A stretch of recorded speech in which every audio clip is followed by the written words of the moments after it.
Bonjour et bienvenue dans cette nouvelle émission du Club Éco. Merci de nous rejoindre aujourd'hui avec Daniel Mouty. Bonjour. Oui, bonjour. Vous êtes le président du syndicat des vignerons indépendants.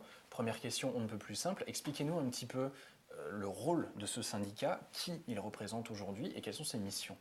Brièvement, parce que globalement on le sait, il s'agit de vignerons qui se sont regroupés, parce que la viticulture était très structurée au niveau de la coopération par exemple, pas du tout au niveau des vignerons indépendants. Donc on a eu l'idée à un moment de se rassembler, tout simplement. Un, pour mettre ensemble des énergies et sortir de l'isolement, et deux, apporter aux vignerons qui voulaient bien y adhérer, puisque c'est une adhésion volontaire, un certain nombre de services, un certain nombre de... Surtout, et c'est ce qu'ils attendent, de missions économiques en fait. Ça veut dire qu'on a construit au fil du temps, avec ma directrice Bénédicte Lacombe, le président départemental qui est Pierre-Étienne Garzaro, et les autres départements de l'Aquitaine, puisque moi je suis Aquitaine, et nous avons construit un certain nombre d'outils qui vont apporter aux vignerons des moyens économiques nouveaux. Et ils en sont visiblement ravis, puisqu'au niveau de l'Aquitaine, nous avons près de 900 adhérents, et suivant les période entre 5 et 600 en Gironde. D'accord. Avec des structures d'exploitation qui sont assez importantes, puisque la moyenne de surface de nos vignerons frise les 30 hectares, et tous font de la vente directe, et tous essaient de développer, on l'évoquera plus loin, les bonnes vraies raisons d'adhérer et les résultats qu'on peut en tirer. Est-ce qu'on peut faire un rapide bilan de l'année 2013, année, on le sait, marquée par des intempéries considérables qui ont fragilisé la situation de nombreux viticulteurs. Globalement, quel bilan tirez-vous ? C'était la reine d'Angleterre qui disait « année horrible ». Elle l'a été. Elle l'a été parce que, je ne vous cache pas, moi j'ai quand même de très nombreuses années de recul sur le métier. C'est celle que je retiens comme la plus compliquée. Alors avec des variantes suivant les régions, suivant les zones viticoles du département, mais il n'empêche que entre le très mauvais printemps, parce qu'en fait, même s'il n'y avait pas eu les orages de grêle, nous aurions fait de toutes petites récoltes. Vous savez, quand les grappes pèsent la moitié de ce qu'elles devraient peser, parce qu'un grain sur deux n'a pas été fructifié au moment de la floraison, qui s'est passé en période d'intempérie, un mois d'avril très mauvais, donc un décalage dans le cycle végétal qui nous a justement beaucoup pénalisés. Et puis après, le 26 juillet, et puis après le 2 août surtout, 30 000 hectares ravagés par la grêle. Je ne vous cache pas que personnellement, j'ai 14 hectares sur 55 que je n'ai pas vendangés du tout. Donc c'est très difficile. Alors, la difficulté, c'est que derrière, les problèmes sont variables entre le fait d'avoir du stock ou pas, entre le fait d'avoir de la trésorerie ou pas. Donc c'est certainement très compliqué pour une grosse majorité des gens sinistrés. Comment évaluez-vous ensuite le soutien, ou l'absence de soutien d'ailleurs, suivant comment on voit les choses, qui a été apporté par l'ensemble des acteurs? Alors ça peut être les gros acteurs de la filière, ça peut être l'État, ça peut être les collectivités locales. Est-ce que vous estimez que les vignerons indépendants ont été suffisamment soutenus compte tenu de ces deux épisodes notamment? Alors oui et non. Non, parce que tout de suite, tous les pouvoirs qui auraient pu nous aider nous font la même réponse, et c'est une réponse tout à fait légale, en disant les biens assurables, volontairement, ne sont pas pris en compte ni par le fonds de calamité, ni par d'autres organismes. Donc la réponse, c'était si vous n'aviez qu'à vous assurer, comme ça vous seriez protégé des problèmes. L'assurance coûte très cher, coûte cher. Il faut faire attention aussi avec ça. Et donc, seule une petite fraction des vignerons était assurée. Donc, c'est un premier problème. Donc, ni d'assurance pour la majorité, ni d'aide venant des pouvoirs publics, notamment de l'État et du fonds de calamité, puisque ce n'était pas compatible.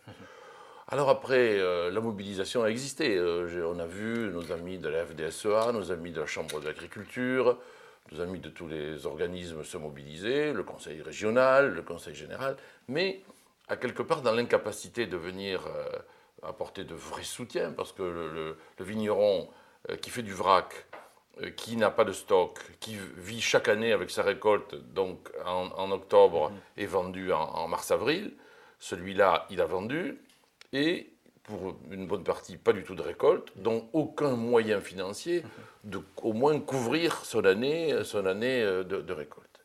Et tout ça en espérant, mais alors d'une façon très très très forte, que la récolte 2014 nous ramène à des conditions de culture normales. Donc mobilisation, oui, parce qu'on s'est tous mobilisés. mais avec quels moyens très faibles. Alors c'est vrai, la région s'y est penchée, c'est vrai, la MSA aussi va soutenir à hauteur de 3 800 euros maxi les exploitants pour leur cotisation d'exploitant, c'est très bien. Mais si vous avez une perte qui se chiffre en plusieurs centaines de milliers d'euros, moi ma crainte, c'est que déjà, il faut quand même savoir que dans les 10 ans, depuis 10 ans, il disparaît, personne ne veut le croire, quasiment une exploitation viticole par jour. Elle ne disparaît pas, elle se déplace. Ça veut dire que les structures s'agrandissent pendant que d'autres... Ce qui fait que le tissu viticole change. Ce qui fait que celui que nous on connaît, celui qu'on aime, celui qui est, je ne sais pas si, l'âme en fait de la viticulture du département, eh bien, passe aux mains de gens qui sont très bienvenus, c'est pas le problème, mais attention de ne pas perdre son âme. Attention de ne pas sacrifier les traditions, je comprends. Globalement, dans ce contexte, à quoi faut-il s'attendre pour 2014 ? En termes de volume, on le sait, ce sera très compliqué. En termes de prix, évidemment, les deux questions sont intimement liées. La météo, pour l'instant, est quand même très compliquée aussi. Alors moi, en interne dans mon exploitation, je répète régulièrement dans 7 mois en vendange. Ça veut dire qu'il y a un bel espoir de reconstruire nos stocks. Et c'est vrai que les vignerons indépendants ont souvent entre 2, voire 3 récoltes d'avance, ce qui permet de temporiser grâce au système qu'on pratique tous ensemble et qu'on les aide à pratiquer. Ça veut dire étaler dans le temps la difficulté. Ça, c'est déjà très... C'est un matelas amortisseur, surtout si on fait une récolte en 2014, c'est-à-dire joindre les deux bouts, c'est-à-dire étirer 10, bon, c'est souvent étirer 11 et 12, et avec 13 partiels, pour qu'avec 2014, on arrive à faire à la fois financièrement, et à la fois en termes de stock, en termes de fourniture à nos clients, pouvoir faire joindre les deux bouts. Après, l'histoire des prix, alors là, c'est sur un point avec au moins l'interprofession, je ne suis pas très d'accord. Parce que c'est terrible, on vient de vendre des récoltes magnifiques, je parle des vracs, c'est quand même 62 ou 3% de la commercialisation des Bordeaux. On vient de passer des périodes où on a vendu des récoltes d'une qualité exceptionnelle comme 2009 et 2010 à des prix extraordinairement bas. Moins d'1 euro le litre. Et tout d'un coup, la récolte de 2013 va se trouver revalorisée. Ce n'est que un juste retour à la normale, limite de rentabilité. Alors si on commence à crier, alors que les Bordeaux se vendaient 800 euros ou 700 euros le tonneau il y a 2 ans, si on commence à crier parce qu'ils ont juste retrouvé leur prix d'il y a 15 ans, moi je ne crie pas, je dis enfin les viticulteurs, sans volume hanché, c'est bien le problème, vont retrouver des prix normaux. Ce qu'il faut faire et mettre en œuvre, c'est que ces prix-là trouve une stabilité, trouve un marché, parce que je ne veux pas revenir sur l'historique, mais avoir tiré Bordeaux aussi bas, où on voit cette appellation, la plus connue du monde, à des prix dérisoires en supermarché, où tout d'un coup, à Cora, on vous dit que vous avez 18 bouteilles offertes pour 12 achetées, c'est lamentable. Et nous, vignerons indépendants, on est mais alors absolument contre ce genre de pratique. Et je me dis, enfin, on ne va plus trouver ce genre d'appellation contrôlée Bordeaux aussi bas, alors que les consommateurs n'en veulent même pas, parce qu'ils n'ont pas du tout confiance. Nous, on n'est pas du tout dans ce camp-là.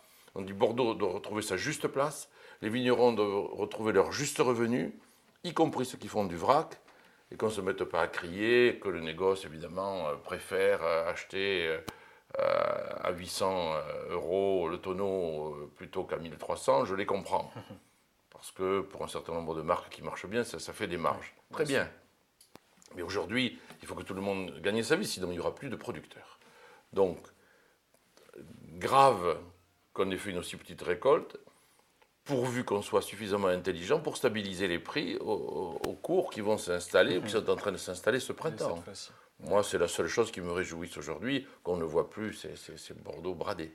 Allez, on va terminer par quelque chose d'un petit peu plus festif, si je puis dire, avec un événement qui vous tient à cœur du 7 au 9 mars, ce Salon des vins qui se tient à Bordeaux. Est-ce que vous pouvez nous en parler un petit peu ? Oh, ça, je vais vous en parler, mais il me faudrait du temps. Rapidement. Ce salon, il est formidable.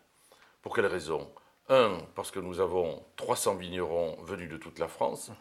Et attention, il y a une remarque importante. Sur ces 300 vignerons, 50 de la région et presque 90 en parlant du Grand Sud-Ouest, donc une belle représentation locale, mais on peut très bien aller acheter son champagne, son rosé de France, toutes les régions sont représentées. L'espérance, le chiffre normal cette année, c'est 30 000 visiteurs. D'accord. Et le concept de nos salons fonctionne partout. J'arrive de Strasbourg, là, il y a une semaine. Eh bien, on a eu, c'est un salon beaucoup plus installé. Les Allemands, bien sûr, tout ce qui est frontalier marche très bien. Comme quoi l'économie hors frontières est peut-être un peu meilleure. En tout cas, les Allemands arrivaient ravis d'acheter. Et là, ici en Bordelais, Dieu sait si ce concept formidable, on a un peu à un moment douté qu'en Bordelais il puisse s'installer. Eh bien oui, parce que tous les vignerons, y compris les vignerons bourguignons, il faut quand même le faire, hein, dans cette terre réputée un petit peu, non pas sectaire, mais bon, frileuse sur les autres produits. Eh bien non, les Provences, les Champagnes. Donc ça veut dire quoi? Ça veut dire qu'on va là-bas, on y rencontre 300 vignerons, parce que notre concept oblige le vigneron d'être présent, on offre un verre à l'entrée aux visiteurs, et à partir de là, eh bien, le visiteur va pouvoir cheminer dans un mélange construit quand même de toutes les appellations de France, acheter du vin sur place. Plus de 1000 palettes ont été acheminées pour justement approvisionner, et là, il n'y a pas de contrainte. Le vigneron, lui, il est sincère, il fait ça avec ses tripes, ça veut dire qu'il va faire goûter son vin sans pression commerciale, donc la liberté pour le visiteur, le choix, et puis surtout, aucune contrainte en termes de volume. Je veux acheter une bouteille de champagne pour ce soir, je peux l'acheter. Je veux m'acheter 36 bouteilles de rosé pour passer mon été, je peux les amener avec moi. Donc le concept est vraiment super, et d'ailleurs, où que nous allions en France, y compris dans des endroits un peu moins faciles sur le plan économique, le concept fonctionne. Nous sommes aujourd'hui les premiers organisateurs de salons grand public au monde, puisque celui de Paris, où nous avons été contraints d'en organiser deux, un à la fin du mois de mars, porte de Champéret, un autre énorme, porte de Versailles, à la fin novembre, 1000 stands, peut-être 3 ou 4 millions de bouteilles vendues, c'est un vrai poids économique. Et les vignerons indépendants, on en parlait au début de notre entretien, viennent pour ça, et ils viennent plus, comme ça a été le cas peut-être au tout premier salon, pour montrer un peu ce qu'ils font, mais c'est un vrai marché, un vrai poids économique, et les visiteurs d'un très bon niveau. On n'a aucun problème avec l'alcoolisme, on n'a aucun problème avec des débordements. J'arrive du salon d'agriculture, c'était un petit peu plus compliqué. Là, c'est vraiment au-delà de nos espérances en tant qu'organisateurs. Et je crois une très très bonne surprise pour nos visiteurs qui en repartent toujours ravis. Et on voit tous les ans le seuil de visiteurs augmenter de façon très sensible. Rendez-vous donc le 7. Eh bien, à partir de vendredi, samedi et dimanche, 10h, 20h, avec de la restauration, avec quelques stands annexes pour se restaurer un petit peu. C'est vraiment un endroit convivial, authentique et magnifique. Le message est passé. Merci beaucoup d'avoir suivi cette émission. Merci à vous, Daniel Mouty, d'avoir été présent sur notre plateau. Quant à vous, je vous donne rendez-vous très vite pour une nouvelle émission du Club Éco. Bonne journée. Au revoir. Merci, au revoir.